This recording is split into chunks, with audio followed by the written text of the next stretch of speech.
Hi, and welcome to Ethnographic Imagination Basel, a series on reimagining the world from the mundane. My name is George Pomeu, and in this episode, we will talk about erotics, a form of sensual and aesthetic relationality that can undermine claims to objectivity and rationality. Our guest is Anima Adjepong, whose scholarly work has explored the erotic in relation to gender, sexuality, race, class, and knowledge production. So stay with us for a conversation on how the erotic can offer surprising ways to reimagine our engagement with and understanding of the world.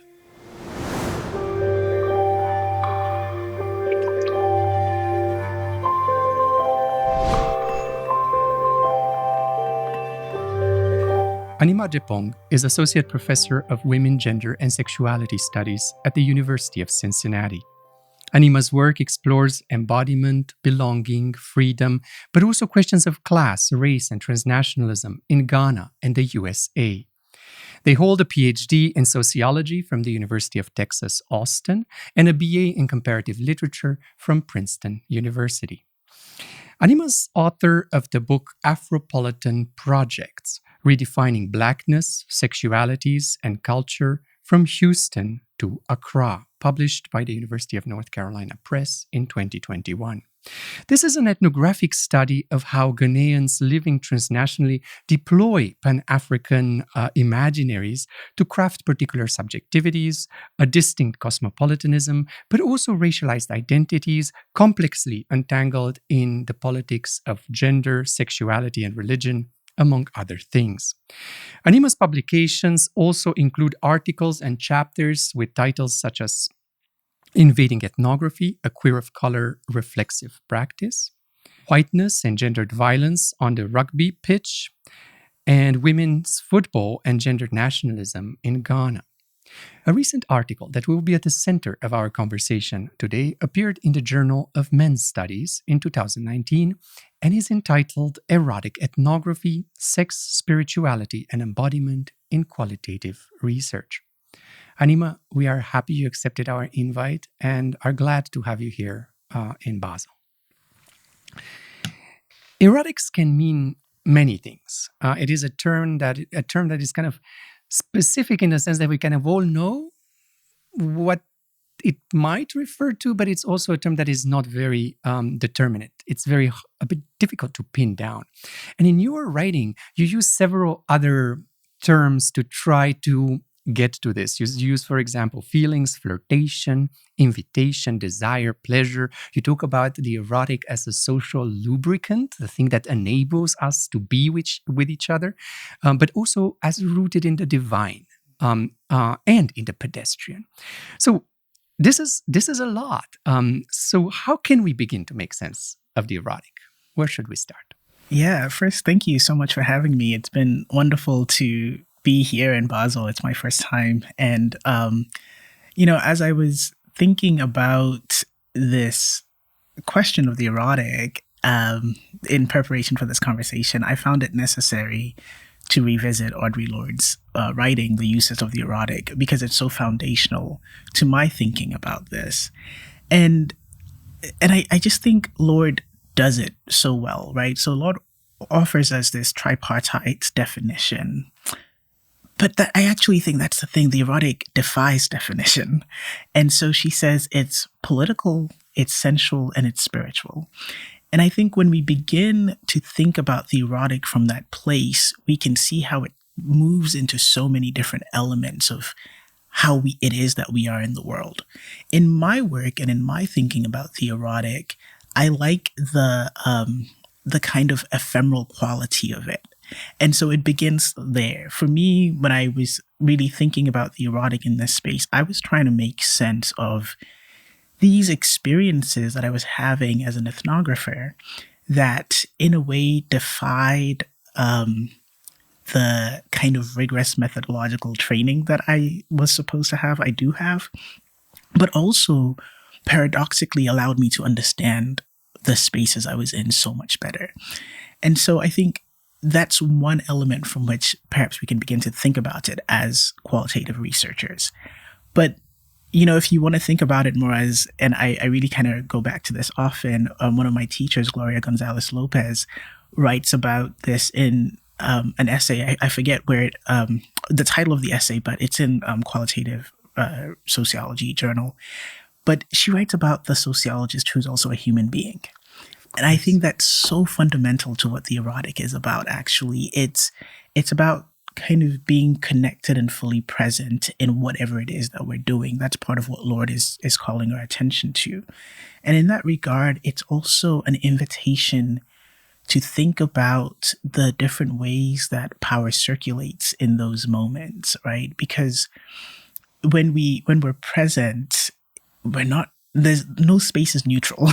Yeah. And so being present kind of invites us to engage with all the different flows that are happening. And I think that's why the political and the sensual, which is like the being and the feeling, the embodiment of it, and also the spiritual come together. And yeah, we put a lot of weight on all those things, but they're also quite trite in the end, right?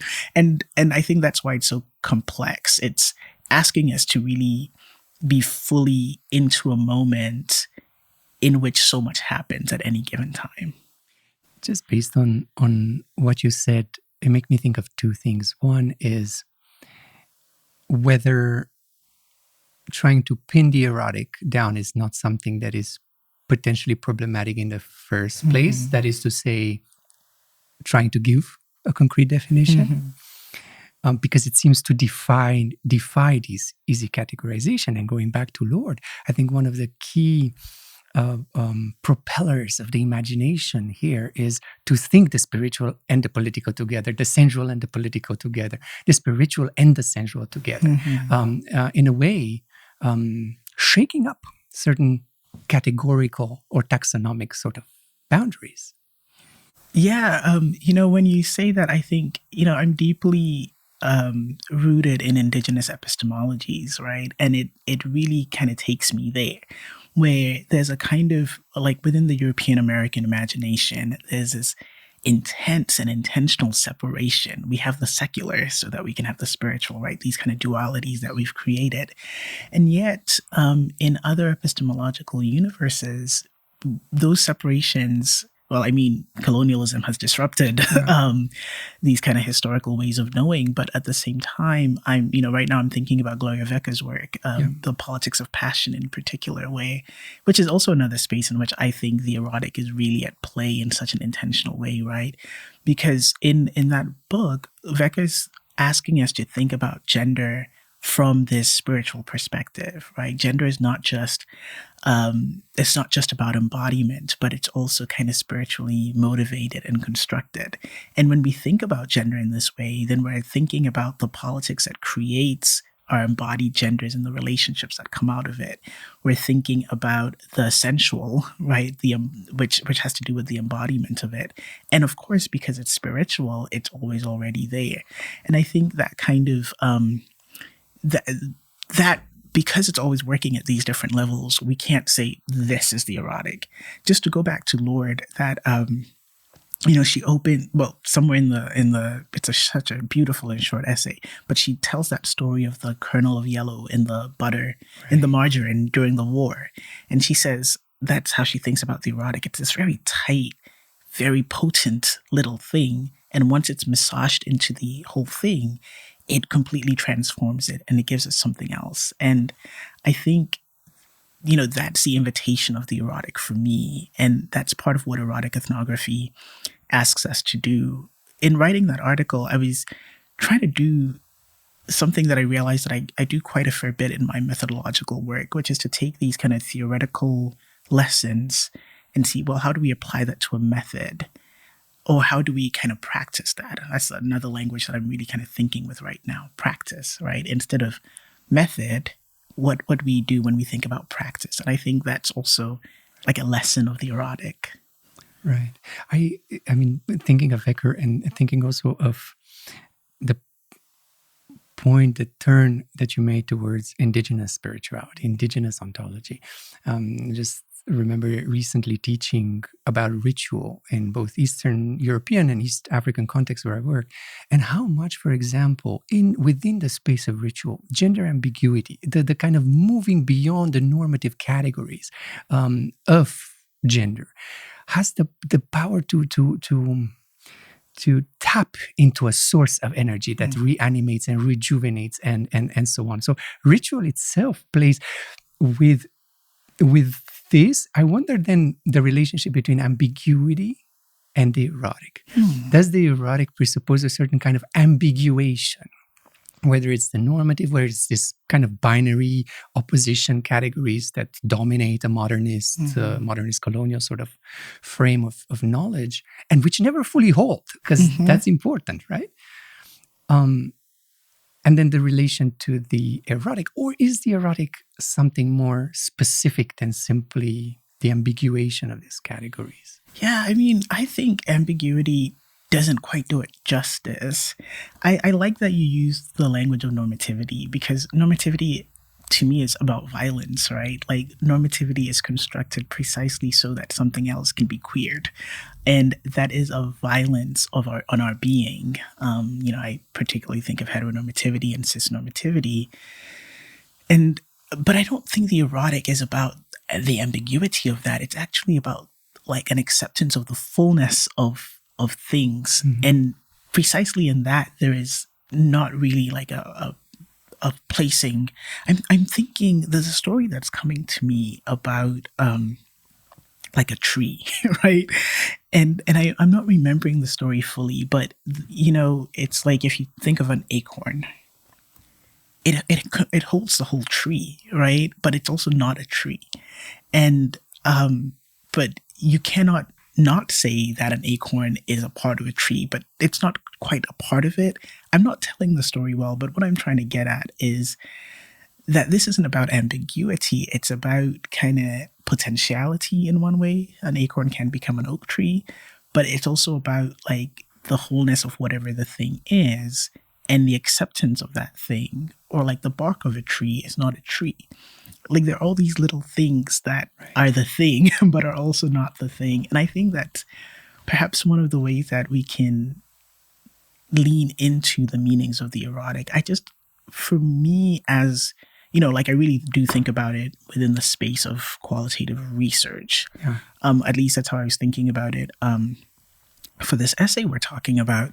But at the same time, it's an invitation to do life differently. I don't think it's just relevant for ethnographers, but because of our training, there's this invitation to objectivity and like, and of course, ethnographers, we're never objective, right? We know that. We're kind of clear about our positionality. And at the same time, there's a kind of authoritative quality that we are supposed to bring to the work. And I don't say any of this to discount the really important insights that can come from this methodological study.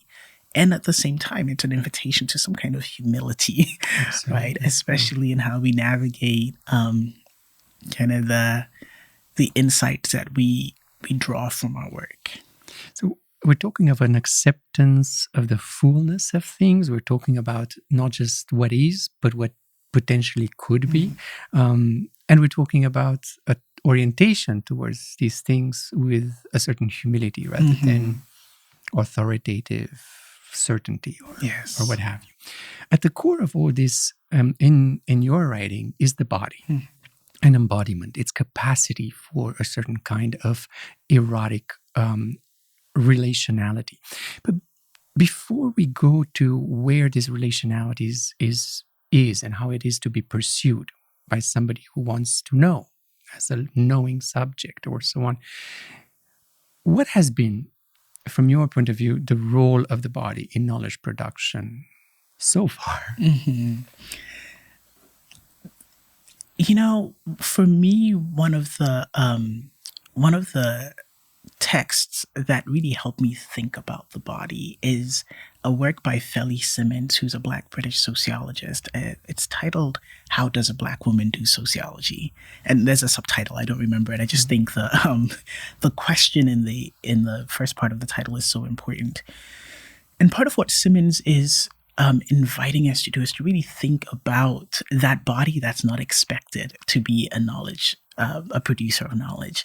And I was really kind of attentive to that when I started doing my research for Afropolitan Projects, actually, because my master's work had been thinking about the body in the space of women's rugby.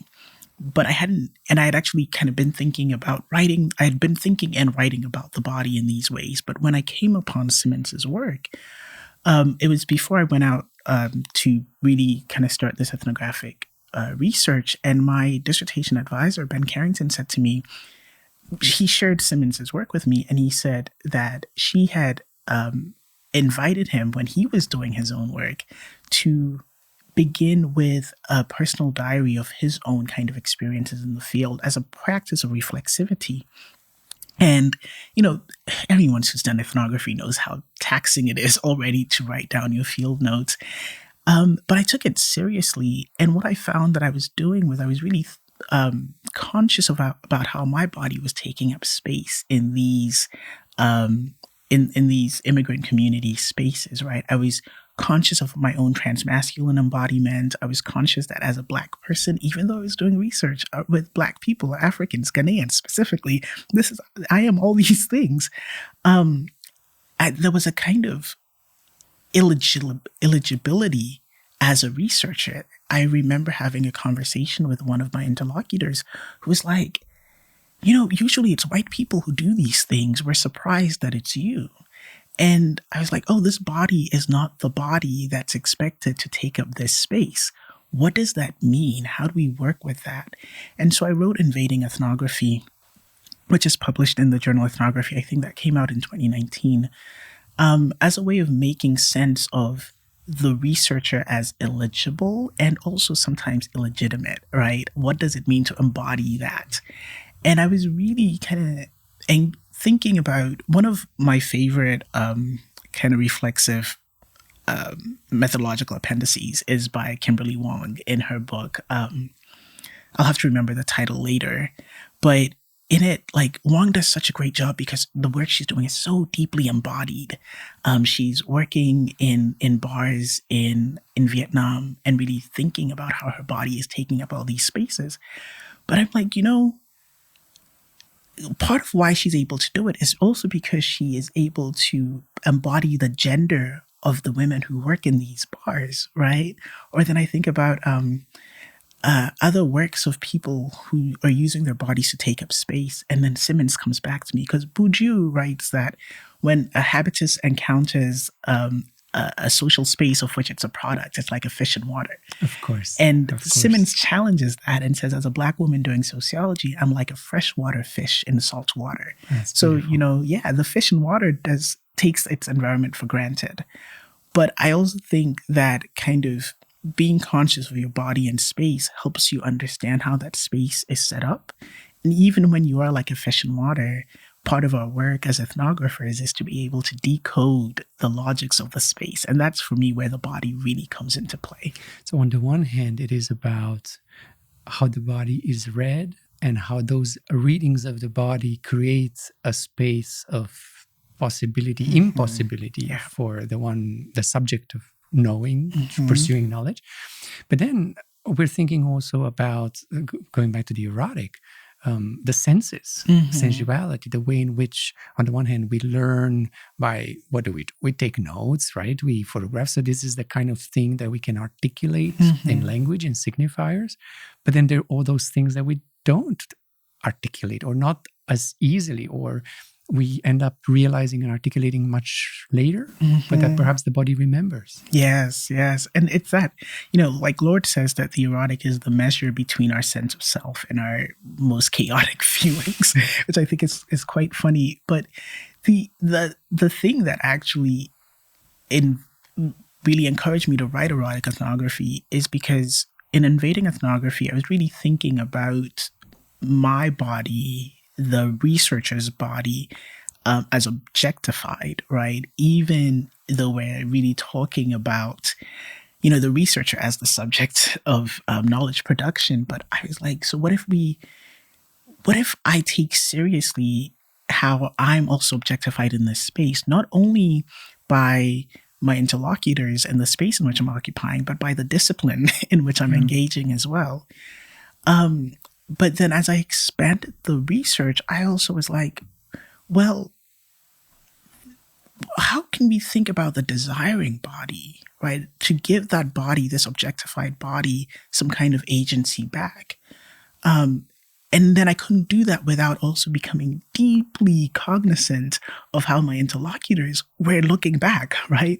And so, and I opened Invading Ethnography with this, with a text, Roderick Ferguson's book, in Aberrations in Black. Yes. He has this great opening about a Black trans woman, a mixed race Black trans woman, who is speaking back to the ethnographer who has gone to the south side of Chicago.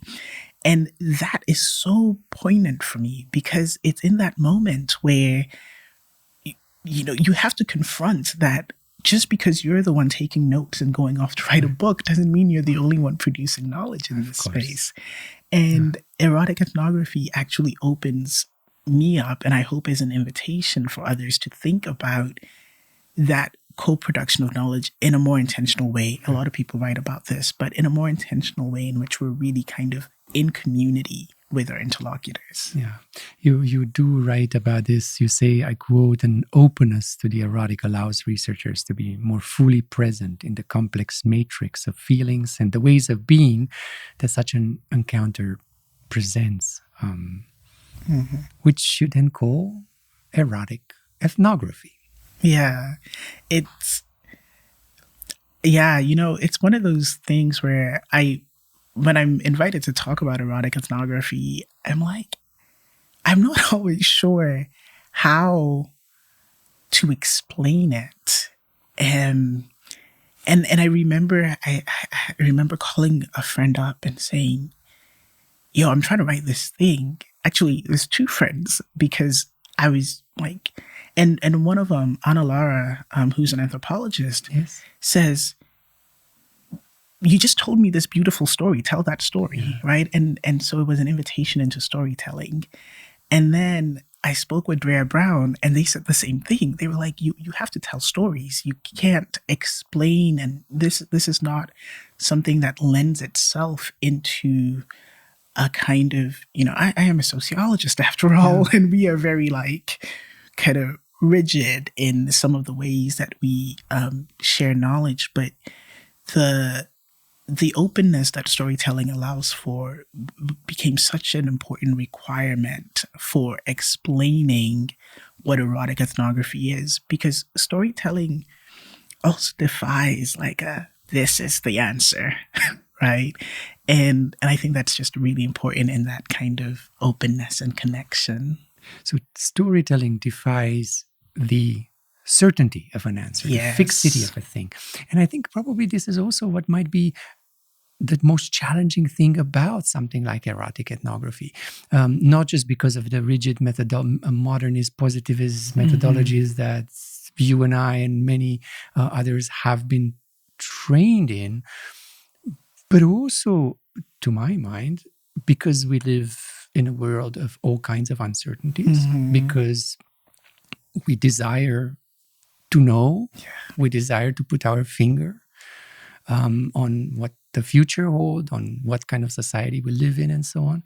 So the invitation to the erotic is also partially an invitation to let go of certain uncertainties, to experience a certain kind of fullness that defies that one thing or investment in that one thing. And that's difficult. Yeah, and it can feel unsafe, because you're right. We are in a time in which we don't know what is true and what is not true.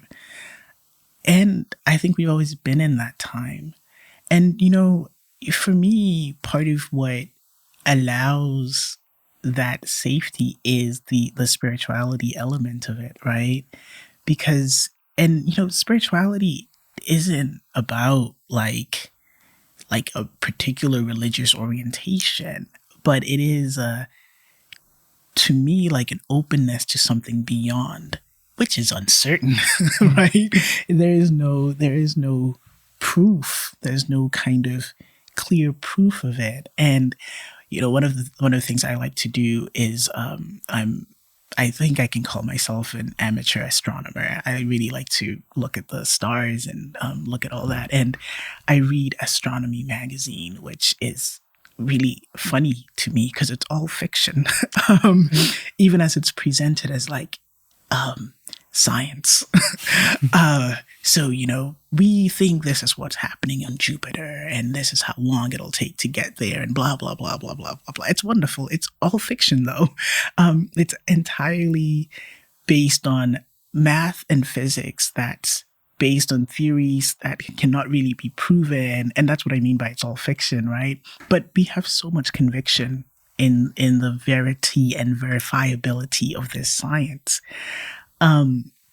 And I'm like, but we don't actually. Do you mind to say there is something to not just dismissing it offhand, to bearing with the story? Yes, exactly. And it might not be the content of or what's provable or not, but it might be the experience of going with a story sometimes. It's actually one of the ways I teach, especially when I'm teaching about whiteness. I say to my students, hey, why don't we just, for the time period in which we're together, we're going to pretend everything is right and true. Okay, let's just go with the story.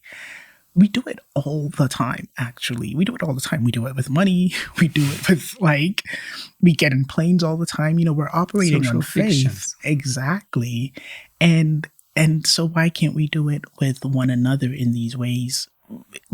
And I think for me, that's a really important part of erotic ethnography is the ethics of it, right? We cannot, it has to be ethical. This is an ethical practice that's very attuned to other people's autonomy, integrity, because otherwise it's a mess and it's power and domination and colonialism.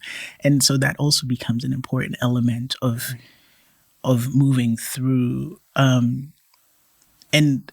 just to go back to Lorde, one of the things she talks about for the erotic is about it's about an integrity with the self, right? And so it's about connecting with your own power in a way that kind of helps you move through the world. And if we're doing that with a kind of moral clarity, then, I'm at the end of it all quite optimistic about what kind of world we can create. And that's kind of what propels me in that area. So if the turn to the erotic is a turn towards possibility, potentiality, virtual, not yet explicit, otherwise, might not one come and say to us, you're romanticizing the erotic? Might one not say, well, if you think that the erotic is just the thing that you were taught to shove under the carpet, a social scientist, which we were, you're missing the train. Capitalism works through the erotic. Some of the most fundamentalist forms of religion that, in a way, advocate for homophobic, xenophobic, racist causes work through the enchantments of a deep relationality of being together in ritual, in adoration, and so on. So, are we missing something here, or is indeed the erotic a field of open, multiple, contrasting, and sometimes contradictory potentialities? So I think you're talking about domination, right? Because to my mind, capitalism certainly exploits the erotic. So I'm thinking about work, just to kind of use work as an example, and how we are. And I don't know what work cultures are like here, but in the US, work cultures are deeply about being disconnected from yourself. Yeah. People are expected to go to work when they're sick. People are expected to dismiss whatever life is happening to serve somebody else's capitalist goals. And increasingly, people internalize these sorts of things. And so I read stories. I'm on Reddit all the time because, what else am I doing? And on Reddit, I'm seeing people talking about self-abnegation in the service of like their bottom line, in the service of making more money.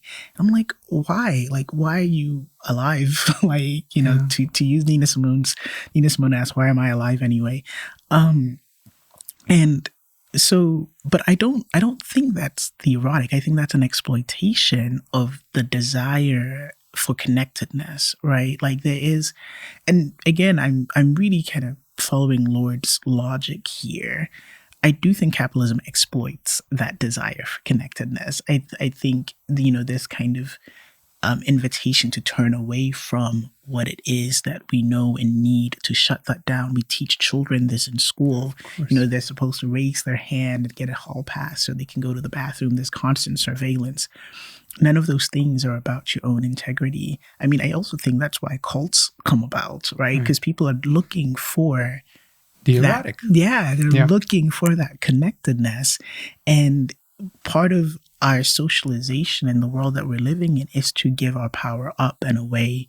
And so you go to a church. I'm thinking about the church in Ghana, for example. In Ghana, the president comes into power and says, I'm going to build a national cathedral, which nobody asked for.